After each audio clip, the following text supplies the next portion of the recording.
श्रीमन्महागणाधिपतये नमः। श्री सरस्वत्यै नमः। श्री गुरुदेव दत्तात्रेयाय नमः। ओम नमो भगवते वासुदेवाय।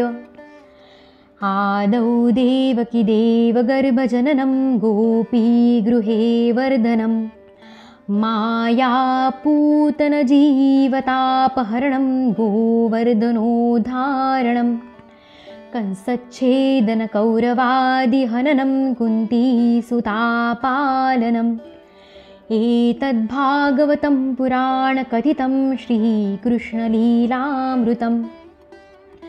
श्री श्री सद्गुरवे नमः।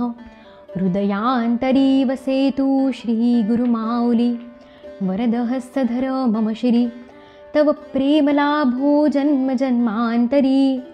उद्धारावे कृपावा श्रीहरिराया। श्रीमद्भागवते महापुराणे तृतीयस्कन्धे अथ 32 धूममार्ग आणि अर्चिरादी मार्गाने जाणाऱ्यांच्या गतीचे आणि भक्तियोगाच्या उत्कृष्टतेचे वर्णन। श्री कपिल म्हणतात, हे माते, जो पुरुष घरातच राहून सकाम भावाने गृहस्थ धर्माचे पालन करतो आणि त्याचे फळ म्हणून अर्थ आणि काम यांचा उपभोग घेऊन पुन्हा पुन्हा तेच करीत राहतो, तो निरनिराळ्या कामनांनी मोहित झाल्या कारणाने भगवत धर्मापासून विन्मुख होतो आणि श्रद्धेने यज्ञांनी देव आणि पितर यांचीच आराधना करीत राहतो। त्याची बुद्धी त्याच प्रकारच्या श्रद्धेशी निगडीत राहते। देव आणि पितर हे त्याचे उपास्य होत, म्हणून तो चंद्रलोकात जाऊन सोमपान करतो आणि पुन्हा पुण्य क्षीण झाल्यावर या लोकात परत येतो। ज्यावेळी प्रलय काळात शेषशायी भगवान शेषशय्येवर शयन करतात, त्यावेळी गृहस्थाश्रमातील सकाम लोकांना प्राप्त होणारे हे सर्व लोकही लयाला जातात। जे विवेकी मनुष्य आपल्या धर्मांचा अर्थ आणि भोगासाठी उपयोग करीत नाहीत, तर भगवंतांच्या प्रसन्नतेसाठीच त्यांचे पालन करतात, ते अनासक्त, प्रशांत, शुद्धचित्त, निवृत्ती, धर्मपरायण, ममतारहित आणि अहंकार शून्य पुरुष स्वधर्मपालन रूप सत्वगुणामुळे पूर्णपणे शुद्धचित्त होतात। ते शेवटी सूर्यमार्गाने अर्चिमार्ग किंवा देवयान मार्ग, सर्वव्यापी कार्यकारणरूप जगाचा नियंता, संसाराचे उपादान कारण आणि त्याची उत्पत्ती, पालन व संहार करणाऱ्या पूर्ण पुरुषालाच प्राप्त होतात। जे लोक परमात्म दृष्टीने हिरण्यगर्भाची उपासना करतात, ते 2 परार्धांनी होणाऱ्या ब्रह्मदेवाच्या प्रलयापर्यंत त्यांच्या सत्यलोकातच राहतात। ज्यावेळी देवतांपेक्षाही श्रेष्ठ ब्रह्मदेव आपल्या 2 परार्ध कालपर्यंत अधिकार भोगून पृथ्वी, जल, अग्नी, वायू, आकाश, मन, इंद्रिये, त्यांचे विषय आणि अहंकारादीसहित संपूर्ण विश्वाचा संहार करण्याच्या इच्छेने त्रिगुणात्मक प्रकृतीबरोबर एकरूप होऊन निर्विशेष परमात्म्यामध्ये लीन होऊन जातो, त्यावेळी प्राण आणि मन यांना जिंकलेले ते विरक्त योगीजनसुद्धा देहाचा त्याग करून त्या भगवान ब्रह्मदेवातच प्रवेश करतात आणि पुन्हा त्यांच्याचबरोबर परमानंद स्वरूप पुराणपुरुष परमब्रह्मामध्ये लीन होऊन जातात। त्या अगोदर ते भगवंतात लीन होत नाहीत, कारण त्यांच्यामध्ये अहंकार शिल्लक असतो। म्हणून हे माते, आता तू सुद्धा अत्यंत भक्तिभावाने समस्त प्राण्यांच्या हृदय कमलात असणाऱ्या त्या श्रीहरींच्याच चरणांना शरण जा। तू सुद्धा माझ्याकडून त्यांचा प्रभाव ऐकलाच आहेस। वेदांचे अंतरंग जाणणारे, सर्व स्थावर जंगम प्राण्यांचे आदी कारण ब्रह्मदेव सुद्धा मरीची आदी ऋषी, योगेश्वर, सनकादिक तसेच योग प्रवर्तक सिद्धांसहित निष्काम कर्मांमुळे आदिपुरुष श्रेष्ठ सगुण ब्रह्माला प्राप्त होऊन सुद्धा भेददृष्टी आणि कर्तृत्वाभिमान यामुळे भगवत इच्छेने जेव्हा सृष्टी उत्पन्न होण्याची वेळ येते, तेव्हा कालरूप ईश्वराच्या प्रेरणेने गुणांमध्ये क्षोभ झाल्याने पुन्हा पूर्ववत प्रगट होतात। अशा प्रकारे पूर्वोक्त ऋषीसुद्धा आपापल्या कर्मानुसार ब्रह्मलोकाचे ऐश्वर्य उपभोगून भगवत इच्छेने गुणांमध्ये क्षोभ झाल्याने पुन्हा या लोकात जन्म घेतात। जे या लोकात कर्मांमध्ये आसक्त राहून श्रद्धेने वेदात सांगितलेल्या काम्य आणि नित्यकर्मांचे सांगोपांग अनुष्ठान करतात, रजोगुणामध्ये ज्यांची बुद्धी विवेकाविषयी कुंठित होते, ज्यांच्या हृदयामध्ये कामना असतात आणि इंद्रिये ज्यांच्या स्वाधीन नसतात, ते आपल्या घरातच आसक्त होऊन नेहमी पितरांची पूजा करतात। हे लोक धर्म, अर्थ आणि काम यामध्येच आसक्त असतात. म्हणून ज्यांचे महान पराक्रम अत्यंत कीर्तनीय आहेत त्या भवभयहारी श्री मधुसूदन भगवंतांच्या कथांविषयी विन्मुखच असतात. विष्ठा खाणारी कुत्री डुकरे इत्यादी जशी विष्ठेचीच अपेक्षा करतात, त्याप्रमाणे जे मनुष्य भगवत कथामृत सोडून निंदनीय विषय वार्ताच ऐकतात ते निश्चितच दुर्दैवी होत. गर्भाधानापासून अंत्येष्टीपर्यंत सर्व संस्कार करणारे हे लोक दक्षिण दिशेकडील पितृयान किंवा धूम मार्गाने पितरांचे ईश्वर असणाऱ्या अर्यमाच्या लोकात जातात आणि पुन्हा आपल्या संततींच्या वंशामध्ये उत्पन्न होतात. हे माते, पितृलोकातील भोग भोगल्यानंतर जेव्हा यांचे पुण्य क्षीण होते तेव्हा देवता त्यांना येथील ऐश्वर्यापासून दूर करतात आणि पुन्हा त्यांना लाचार होऊन ताबडतोब याच लोकात येऊन पडावे लागते. म्हणून हे माते, ज्यांचे चरणकमल नेहमी भजन पूजन करण्यायोग्य आहे त्या भगवंतांचेच तू त्यांच्या गुणांचा आश्रय करणाऱ्या भक्तीने सर्व भावाने भजन कर. भगवान वासुदेवांविषयीचा भक्तियोग ताबडतोब वैराग्य आणि ब्रह्मसाक्षात्कार रूप ज्ञानाची प्राप्ती करून देतो. जेव्हा इंद्रियांच्या वृत्तीमुळे भगवत भक्ताचे चित्त सम राहून प्रिय अप्रिय अशा विषमतेचा अनुभव करीत नाही, त्यावेळीच तो भक्त निसंग सर्वांमध्ये समान असणाऱ्या त्याग आणि ग्रहण यांनी रहित अशा ब्रह्मपदावर आपण आरूढ झाल्याचा साक्षात्कार करून घेतो.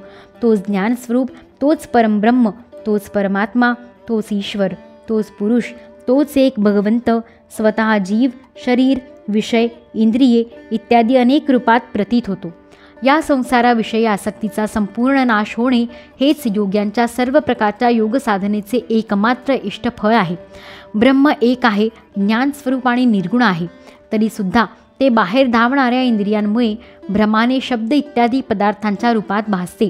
ज्याप्रमाणे एकच परमब्रह्म महत्त्व सात्विक, राजस आणि तामस अशा 3 प्रकारचा अहंकार, पंचमहाभूते आणि 11 इंद्रिये या रूपांनी बनले आहे आणि तेच स्वयंप्रकाशी जीव आहे, त्याचप्रमाणे त्या जीवाचे शरीर रूप हे ब्रह्मांडसुद्धा ब्रह्मच आहे, कारण ब्रह्मापासूनच याची उत्पत्ती झाली आहे.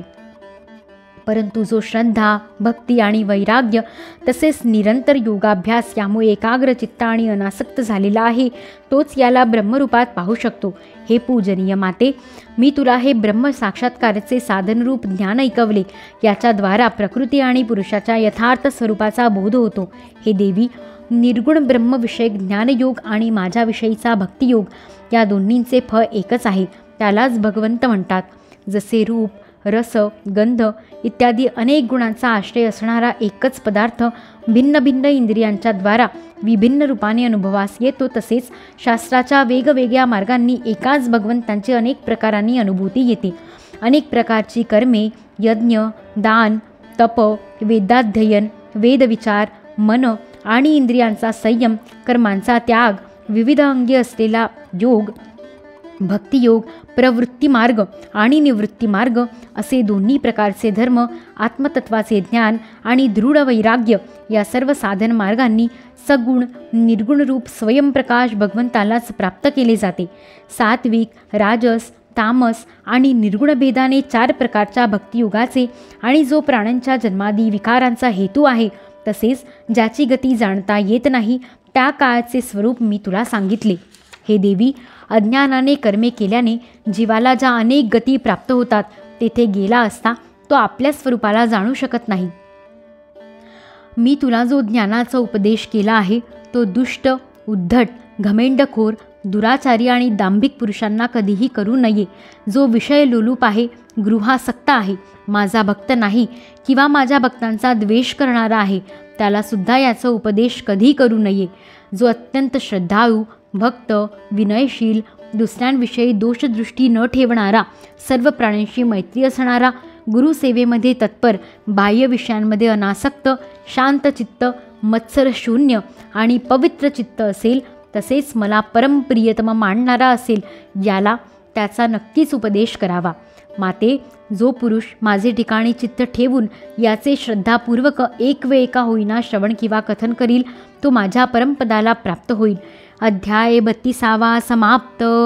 इति श्रीमद्भागवते महापुराणे पारमहंस्या संहिताया तृतीयस्कन्धे कापिलेये 32 यदक्षरपदभ्रष्टं मात्राहीनं तु यद्भवेत् तत्सर्वं क्षम्यतां देव नारायण नमोऽस्तु ते। मन्त्रहीनं क्रियाहीनं भक्तिहीनं सुरेश्वर यत्कृतं तु मया कर्म परिपूर्णं तदस्तु मे। भवे भवे यथा भक्तिः पादयोस्तव जायते तथा कुरुष्व देवेश नाथस्वं नो यतः प्रभो। नाम संकीर्तनं यस्य सर्वपापप्रणाशनं प्रणामो दुःखशमनस्तं नमामि हरिं परम्। असो निसर्वत्र गुरुप्रसादा विना न लागे करता हि खेदा। भेदाची वार्ता करी जो अपार्थ तो पूर्ण आनंद गुरु समर्थ।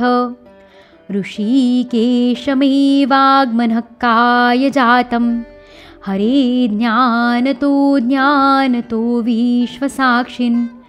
क्षमस्वापराधं क्षमस्वापराधं क्षमस्वापराधं प्रभो क्लिन्नचित्त। श्रीकृष्णार्पणमस्तु। श्री सद्गुरु चरणारविन्दार्पणमस्तु।